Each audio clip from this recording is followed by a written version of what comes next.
AP ప్రజలకు జగన్ తీవ్ర అన్యాయం చేశారని సిపిఐ రాష్ట్ర కార్యదర్శి రామకృష్ణ ఆగ్రహం వ్యక్తం చేశారు.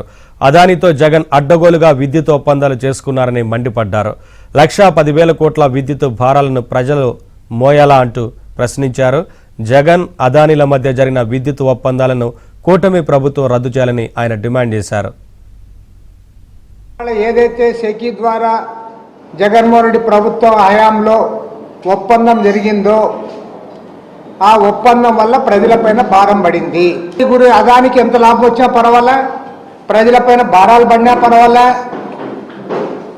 దాని గురించి మనం మాట్లాడకూడదు అంటే ఇంతకంటే అన్యాయం ఇంకోటి ఉంది అని నేను అడుగుతా ఉన్నాను. రాష్ట్ర వ్యాప్తంగా 26 జిల్లాల్లో ప్రజలపైన 1,10,000 కోట్ల రూపాయల భారం 25 ఏళ్ల పాటు వాళ్ళు భరించడానికి సిద్ధంగా ఉన్నారా?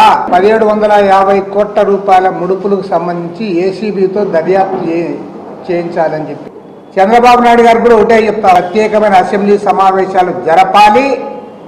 అదానితో ఏవైతే అగ్రిమెంట్స్ చేసుకున్నారో ఈ అగ్రిమెంట్స్ అన్ని కూడా రద్దు చేయాలని చెప్పి కూడా డిమాండ్ చేస్తాం.